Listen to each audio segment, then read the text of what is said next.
계속해서 자존감에 대한 정신분석적 관심을 보도록 하겠습니다.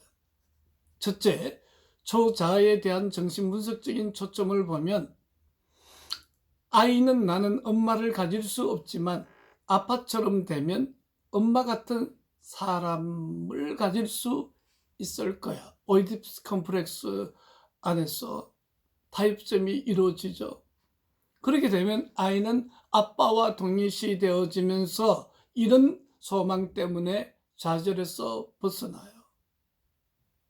즉 부모처럼 된다는 것은 부모의 가치관을 내면하고 부모가 세워놓은 기준에 맞게 행동할 때 자존감을 느끼게 됨을 의미하는 것입니다. 자기애가 중심 주제로 구성하기 전에는 초자아가 어떻게 생겨나는지 오이디푸스 이전, 즉 전 오이디푸스기라고 하는데 36개월을 말하는 거죠. 이 기간 동안에 초자아가 어떻게 영향을 받는지, 초자아가 합리적인지 아니면 지나치게 엄격한 것인지에 대한 임상적 관심이 높았다는 것입니다. 그러니까 본래 프로이트는 오이디푸스는 초자아를 낳고 초자아는 오이디푸스 컴플렉스의 후계자이다, 그렇게 얘기를 했거든. 그 의미는 뭐냐면 이런 막강한 아버지에게 굴복하고 아버지와 동일시했다는 것은 뭐예요? 초자아가 생겨난다는 거지. 보다 힘있고 굳센 거대한 세력 앞에 무릎을 꿇은 거잖아요. 오이디푸스 컴플렉스는. 그러니까 초자아는 우리 사회의 간섭, 법, 질서를 지키는 것, 이런 것 안에 뭐가 있나요?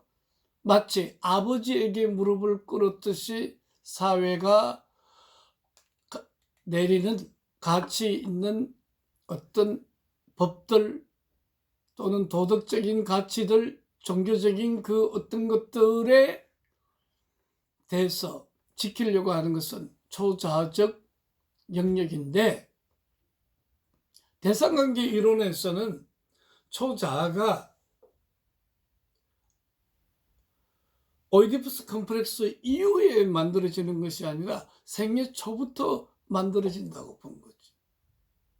즉 태어나서 아기가 매우 공격적인 환상을 가지는 것. 그래서 아이가 때로는 어머니 젖꼭지를 콱콱 물기도 하잖아요. 공격적으로 엄마의 젖을 빨기도 하잖아요. 그럴 때에 공격을 했으니 뭐가 일어나나요?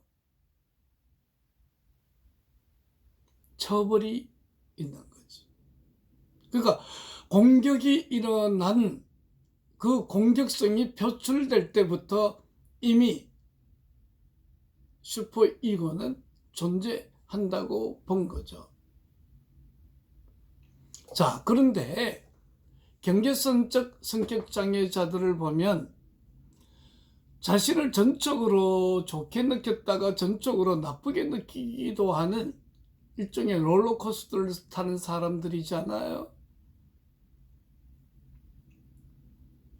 특별히 일치하지 않는 것 간에 긴장감이 전혀 없는 전체적인 차어 상태에 들어가. 그러니까 수시로 이 사람들은 내적 심리 세계가 막 변동이 되는 거죠. 그래서 자신이 원하는 것과 양심이 허용하는 것 간의 차이를 인식하거나 여기서 초래되는 긴장감을 이들은 잘 느끼지 못한다는 거지.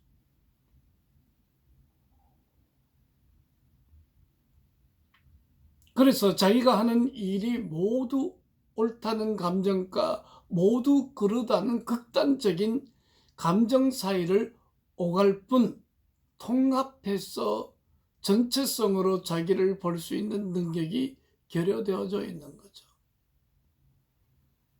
그러므로 합리적 도덕 기준을 따르는 한 자신이 충분히 괜찮은 사람이라는 통합된 느낌을 갖는 것에 결여되어 있는 사람들이 바로 보드라인들이거든. 따라서 보드라인은 자존감 유지, 즉 슈퍼이고적 가치에 의해서 일관성 있게 그 자존감을 유지하는 것이 불가능할 거 아니에요.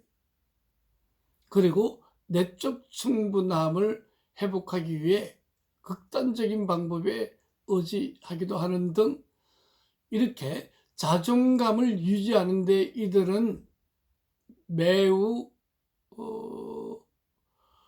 불규칙적이고 또는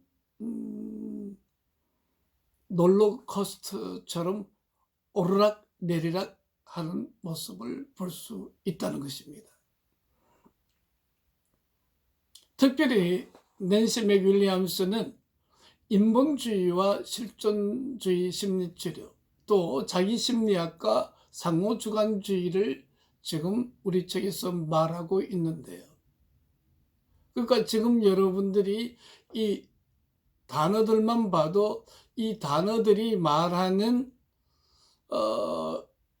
개념들이 쭉 머릿속에 스쳐 지나가야 돼. 인본주의 심리치료 상담 방법, 또 실존주의 심리치료 상담 방법. 그건 제가 늘 얘기했지만 심리치료의 세 번째 물결이죠. 첫 번째 물결은 인지행동, 두 번째는 정신분석적 심리치료, 세 번째는 휴메니틱 사이코테라피. 바로 인본주의와 실존주의는 세 번째 물결이에요. 그리고 네 번째 물결은 어디라고 했나요? 그거는 트랜스퍼스널 사이코테라피 또는 스피리추얼 사이코테라피라고 할 수 있는 초월적 인격, 종교적 신비 이런 것들에 대한 가치가 이제 매우 강력하게 정신분석 이상으로 떠오르고 있는 시대이다. 그렇게 말할 수 있겠어요. 로저스는 동시대의 정신과 의사들은 지나치게 해석학적인 치료를 했습니다. 근데 여기에 붕괴를 했다는 거죠.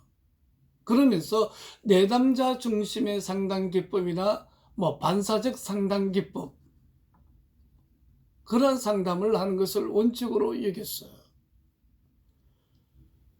그러므로 칼 로저스의 인본주의적 상담의 기초는 뭐냐면, 전제는 인간 문제는 인간 스스로. 한 개인은 자신의 문제에 대해서 충분히 생각할 수 있고, 그리고 통찰할 수 있고, 거기에 대해서 현명한 판단을 할 수 있는 능력이 있다는 인간의 능력을 높이 평가하는 거예요. 그래서 상담가는 그냥 고개를 끄덕여주고 반사적으로 했던 말들을 반복해서 정리해주고, 네, 그렇군요. 이런 추임새를 넣는 것으로 상담이 진행되어지는 것인데,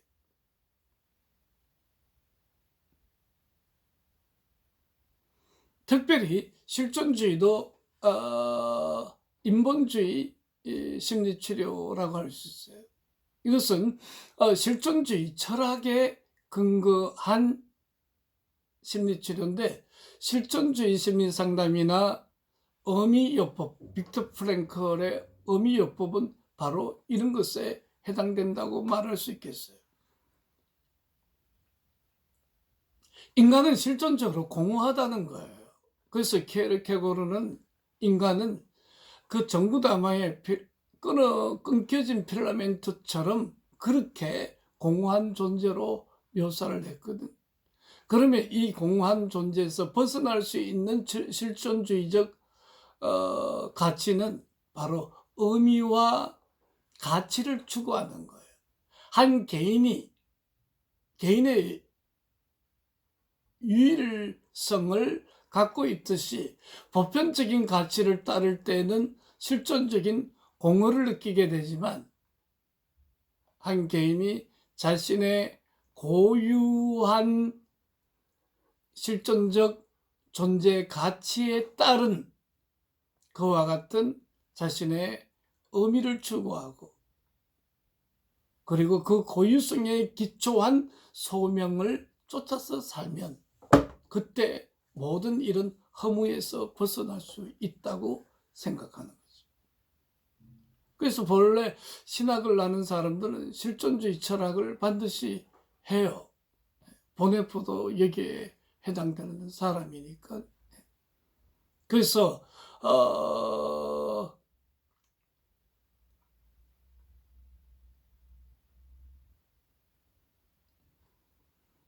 이런 실존주의나 인본주의적인 입장에서 자존감이 달라질 거예요.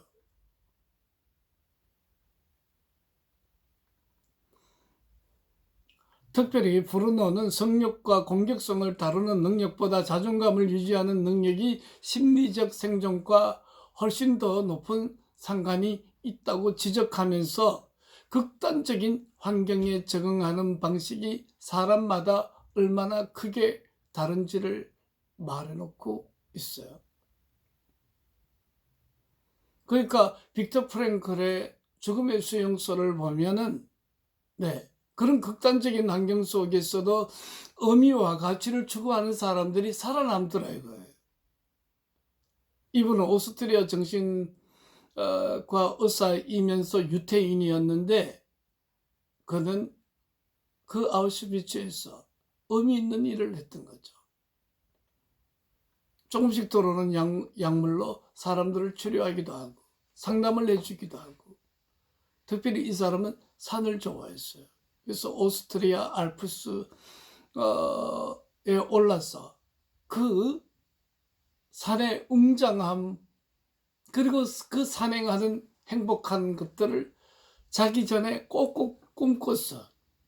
그랬더니 살아남았고 나중에는 오스트리아 산악회 회장까지 했다고요. 산을 실컷 즐긴 거지.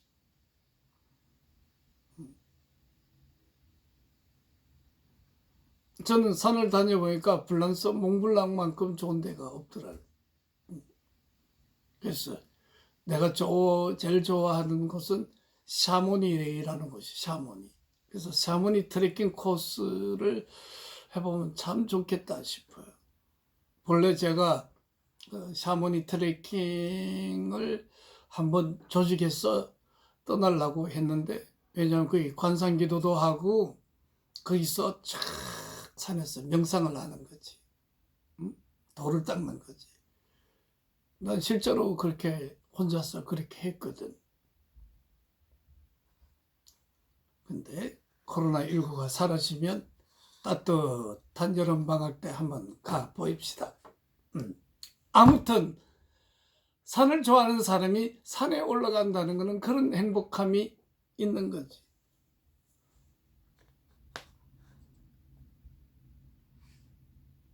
그러니까 사람마다 극한 환경에서 대처하는 방식은 그의 자부심을 느끼는 대로 그런 양식에 따라서 대처하는 거죠. 특별히 치료자의 객관성과 해석이 아닌 상호주관성과 공감적 조율을 강조한다. 어디서 상호주관 정신분석학에서는. 그래서 프로티아는 객관화되는 거죠. 빈 스크린이 된다고 하잖아요. 근데 여러분, 관계가 빈 스크린 객관적으로 된다는 게 그게 말이 됩니까? 그런 관계는 없어요. 프로이트도 지키지도 못했다고. 왜냐하면 자신의 내담자에게 자신의 별장을 소개해 주기도 했고, 그리고 그 가족들을 불러서 가족 식사도 같이 했고요. 그렇게 객관성, 중립성을 강조하시는 분이. 그리고 나가서는 책도 빌려줬어. 이게 뭐 더 관계적이지 않습니까? 그러니까 빈 스크린의 관계, 인간이 뭐 어디 그 사물이에요. 근데 아마 여러분들은 공부할 때에 그런 가치를 매우 중요하게 여기면서 배웠을 거예요. 근데 상담을 해보면 그런 객관성을 유지하는 것에서 치료가 된다. 그거는 관계신학 내지는 대상관계적인 측면에서 보면 말이 안 되는 거지. 그건 인간이 아닌 사물인 거지. 그래서 현대 정신분석학은 여러분도 알다시피 뭐 자기심리학 그리고 그 이후에는 지금은 윌프레드 비욘과 상호주관주의거든요. 그래서 프로디안의 그 생각을 확 넘겨줘 버려서 그래서 하인즈 코아스는 자기애를 매우 긍정적으로 평가하면서 건강한 자기애도 있다. 그러니까 나르시시즘을 가치 있는 한편에 또 그러한 것으로 여겼다고요.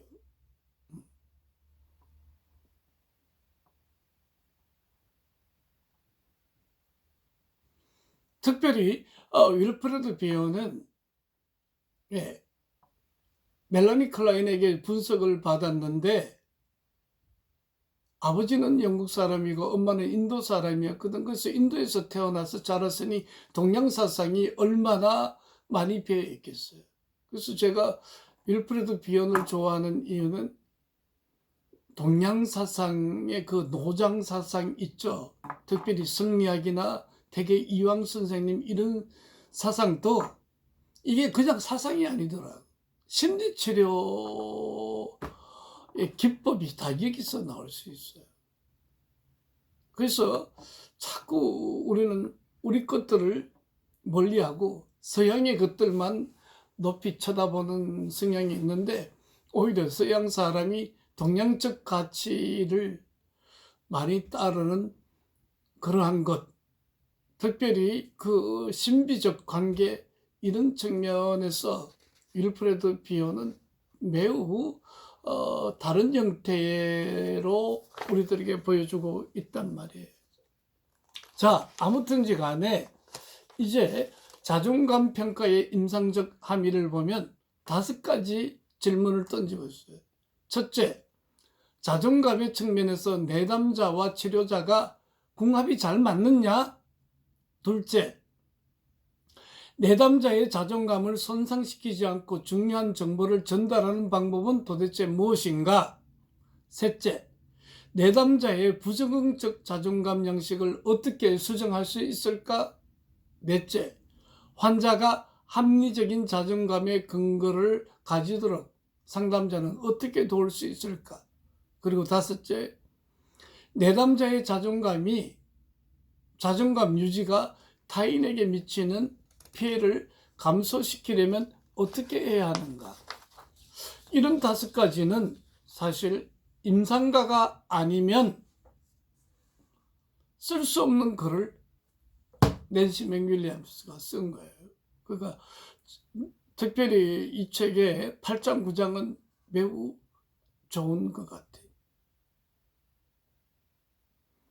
그래서 낸시 맥윌리엄스는 대학 교수도 했지만 사실 자신의 집을 개조해서 1층은 상담실로 썼고 2층은 살림집으로 썼거든. 그러면서 임상 경험이 매우 무궁무진한 그러한 분이에요. 그래서 이 5가지 질문은 그녀의 임상 경험에서 왔다는 것에서 가치가 있다. 그렇게 생각하고요. 그러면 첫 번째 질문을 한번 봅시다. 자존감의 측면에서 내담자와 치료자가 잘 맞는가?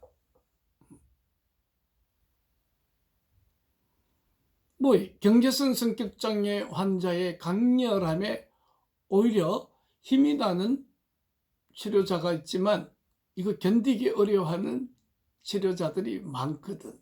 그러면 궁합이 잘 안 맞아요. 그러니까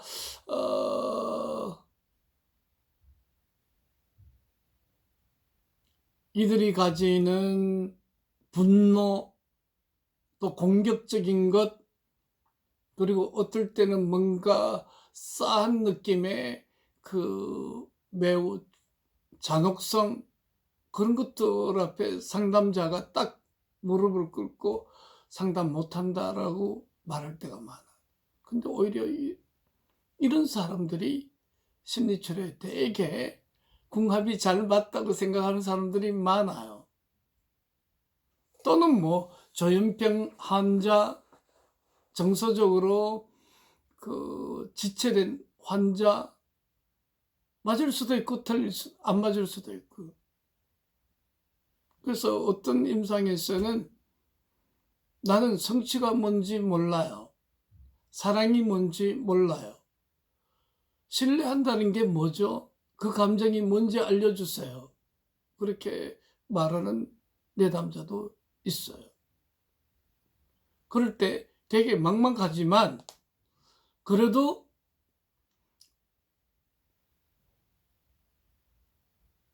그 성분이 다를 수 있다고 느껴지는, 또 학습장애 환자, 노인 환자 등의 특별한 재능과 친화력을 가진 치료자들도 있지만 이런 환자를 어떻게 심리치료해요? 그렇게 말하는 사람도 많아. 그러면 잘 안 맞는 거예요. 그 결론적으로 얘기를 할게요. 장기판에 차, 포 다 떼버리면 뭘로 소는 누가 키우지? 그러니까 결국 여러분은 자기 분석을 넓게 받아서 일단 자신이 왜 그러한 성향성의 사람들, 그러한 것들을 자부심을 느끼는 사람들에 대해서 담아주는 기능을 못하는지 자기 분석이 먼저 일어나야 된다는 거예요.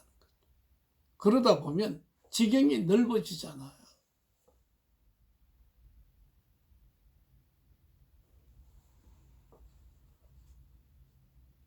그래서 치료자가 심리치료를 해나갈 수 있는 정서적 동력은 타인을 치료하면서 자신의 자존감이 지지가 되고 회복될 수 있다는 것입니다. 이거 되게 중요한 거예요. 치료자는 타인을 치료하면서 자존감이 높아져.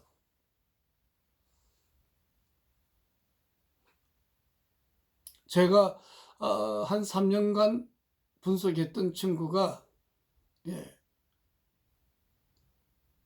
이제 종결을 했어요. 거의 150회기를 하면서 종결하고 이제 한 달에 한 번 그렇게 만나기로 했는데,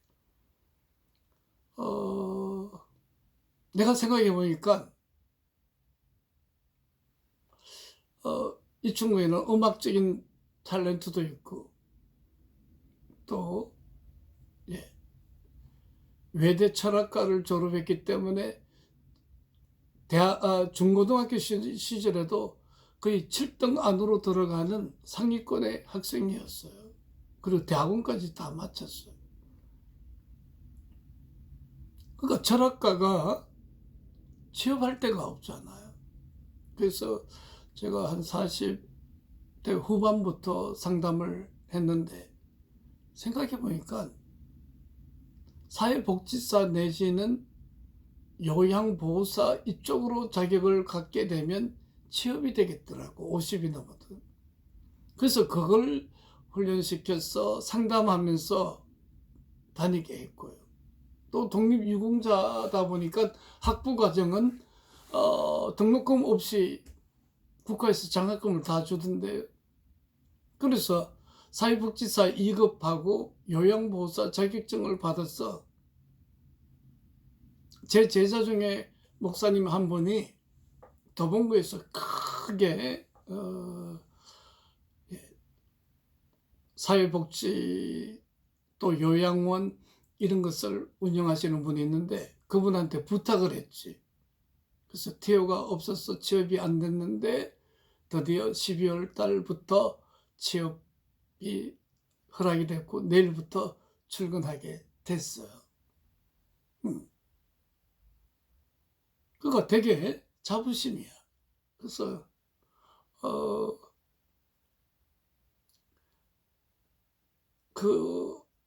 이분 상담비는 여러분들이 알면 놀랄 거야. 그냥 책 한 권 값 그 정도 받고 회기당 상담을 한 거야. 여러분 책값 보통 얼마 하는지 아시죠? 그걸 150회기 한 거야. 그래도 안 받으면은 비치료적인 관계가 되니까.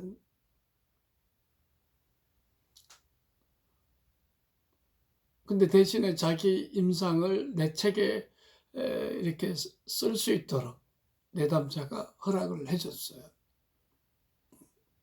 그래서 그 150회기를 넌 내게 되게 자부심이야. 그리고 내담자도 자기 인생이 되게 고마운 인생의 변형과 획기적인 전환의 포인트가 된 사람으로 기억을 하니 서로가 서로에게 감사한 거지. 맞아요. 상담해 보세요. 좋습니다. 행복합니다. 왜 그런지 알아요? 이보다 더 큰 가치 있는 일이 없기 때문에 그래요.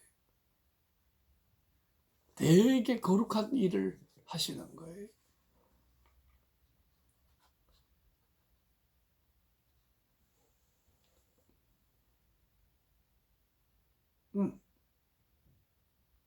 그래서 상담자는 상담하면서 자부심을 느낀다.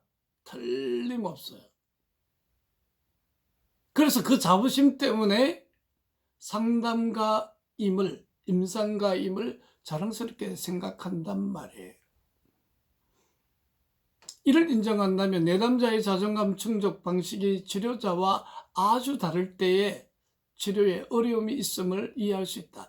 예를 들면 반사회적 성향을 지닌 내담자는 편안하고 효과적인 치료를 하기 어려운 사람들이죠. 그래서 치료자들은 대개 애정적이고 따뜻하고 그렇게 친밀을 느끼는데 자존감을 느끼죠. 그리고 타인과 진실한 관계를 맺기 위해서라면 권력이나 금전적 이득은 거부하려고 하죠. 그런데 반사회적 환자들은 타인의 진심이나 따뜻함은 평가절하해버리고 오직 돈과 권력, 힘이 쓰여지는 것, 이런 것들에 가치를 두고 있거든. 그래서 반사회적으로 행동하는 이유가 뭐냐면 바로 그러한 힘을 사용할 때에 자신의 존재적 가치를 느끼는 사람들이에요. 그러니까 이런 사람들 다룰 때는 우리 김명신 형제님이나 아니면은 경찰청 출신의 누구처럼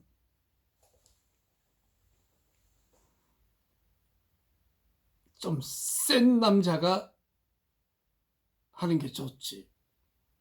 그래서 저 사람 힘 있어 보여. 군 출신이야. 경찰 출신이야. 그러면 이 사람들을 쉽게 잘 다룬단 말이에요. 근데 여릿여릿한 상담자가 이런 사람을 맞춰서 상담해야 된다면 되게 어려운 거지. 그러나 제가 얘기하고 싶은 거는 그런 사람들도 상담할 수 있을 만큼 자기 분석과 자기 개발을 통해서 역량을 키워라, 그렇게 말하고 싶어요. 정서적으로 이질감이나 경멸을 느끼는 내담자와 심리치료 작업을 하기란 쉽지 않다. 자존감 구조의 권력과 관련된 부분이 없는 치료자는 반사회성 내담자를 차라리 치료하지 않는 게 낫다고 윌리엄스는 얘기합니다만은 그거는 그분의 얘기고, 여러분도 지경을 높여서 모든 사람을 치료할 수 있어야 되는 거지. 사실은 자격적인 사람들은 타인에게 감명을 주려고 하기 때문에 자기 평가 기준이 좀 더 내적인 데 있는 치료자에게는 불편감을 줄 수 있죠. 또 지나치게 종교에 매달리는 것을 경멸하는 상담자가 있다면 내담자가 너무 독실한 신앙심, 또 신과의 친밀한 교류, 그렇게 만날 때 하나님 얘기만 하면 그 사람들은 그 심리치료사는 되게 힘들어할 거야. 그럴 때 그런 사람들은 목회 상담자에게 맡기는 게 더 좋겠죠. 또 상담자가 성적 정절을 너무너무 중요하게 여겨요. 그런데 내담자는 성적으로 정복함으로써 자존감을 유지하는 환자를 이해하고 치료하기란 어렵다는 거죠. 이건 뭐 다 한마디로 말하면 내담자 상담자가 자존감에 있어서 궁합이 맞아야 된다. 그렇게 말할 수 있겠죠. 낸시 맥윌리엄스는 자기소개를 하고 있는데 특별히 윌리엄스는 남편이 돈을 많이 버나 봐요. 그리고 두 번째, 사무실을 따로 쓰는 것이 아니라 프로이트처럼 자신의 가정집을 개조해서 1층은 상담실, 교육실로 쓰고 2층은 살림집으로 사용하는 거지. 그래서 미국에서는 이렇게 사용하는 데가 되게 많아요. 제가 볼 때 가장 이상적인 심리치료실은 바로 낸시 맥윌리엄스 집과 같은 데가 아닐까. 왜냐하면 프로이트도 그렇게 했으니까. 그러니까 치료실하고 자기 집하고 너무 멀면 안 돼요. 출근 시간이 뭐 30분, 1시간 걸리면 안 된다는 거지. 그래서 늘 그 치료실에 머무를 수 있는 게 좋다는 생각이 들고요. 아무튼 남편이 돈을 엄청나게 잘 버는가 봐. 그러니까 자기 상담비는 적게 하는데, 사실 낸시 맥윌리엄스는 상담비를 적게 받음으로써 거기에서 자기 가치를 느끼는 사람이었다고 고백하는 것을 볼 수 있는 거죠. 한국에서 정신분석 제대로 받으려면 회기당 거의 한 25만 원에서 30만 원 정도 하거든. 그러니까 이무석 박사가 산티아고 정신분석 연구소에서 뭐 1년에 1억을 썼다고 하잖아요. 3년에 3억을 썼다고 하던가. 그만큼 비싼 거예요.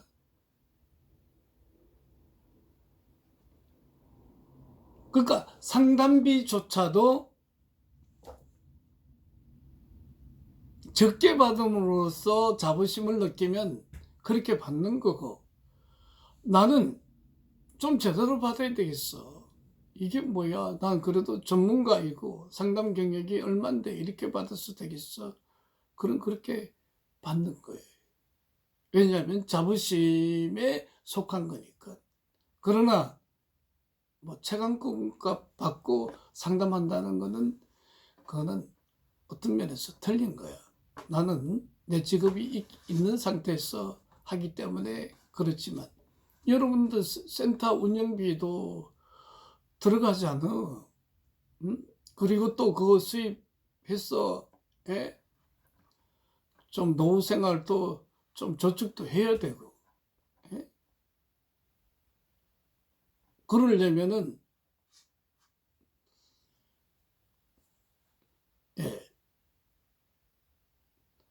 뭐 예를 들면 5만 원 이하는 절대 받지 않겠다, 이런 것을 결심한다든지, 평균 7만 원에서 10만 원은 무조건 책정해 놓겠다. 그러니까 여러분 선배들이 하는데 보니까 막 40여 개 하는 데도 있고, 센터가 얼마 안 됐는데 10여 개까지 10세션 올라가기도 해요. 그런데 처음에는 많이 받지 못하지. 그러나 높여야 된다는 거예요. 25,000원짜리 4번 하는 것보다 10만 원 한 번 하라고 권면하고 싶어요. 해보면 돈이 있는 곳에 내 마음도 있어진다고 사실. 틀린 말 아니에요. 10만 원을 받으면 그것에 대해서 그만큼 더 정성을 기울이게 돼. 그리고 거기에 자부심을 느껴요. 그래서 많은 치료사들이 10만 원을 받고 13시간 딱 정해서 그 이상은 하지 않는다든지 그런 게 낫다는 거지. 2만 원, 5천 원, 3만 원 받으면서 40회기를 하는 것보다는 10만 원 받으면서 13시간만 집중적으로 한다면 더 가치가 있는 거죠. 이것도 다 이제 여러분이 임상이 쌓아지면서 될 문제예요. 아마 나는 교수로서 여러분이 그런 생각하는 줄 좀 몰랐는데, 내가 진짜 상담사가 될 수 있을까? 상담해서 내가 돈을 번다? 웃기는 것 같아.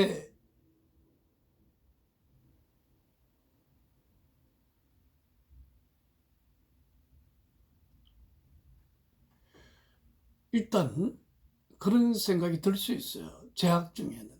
그러나 졸업하고 난 다음에 그런 생각을 가지면 안 돼. 그러니까 여러분은 지금 전문 교육을 받잖아요. 프로페셔널하기 때문에 프로페셔널한 대접을 받을 수 있다는 거죠. 근데 상담을 해보면 이렇게 되는구나 하는 것들이 느껴지면서 상담자로 점점 자리매김을 하는 거죠. 낸시 맥윌리엄스도 아마 그랬을 거예요. 그러니까 치료자는 자기 분석을 통해서 자기에 관한 지식이 확장됨으로써 치료 작업을 향상시킬 수 있다.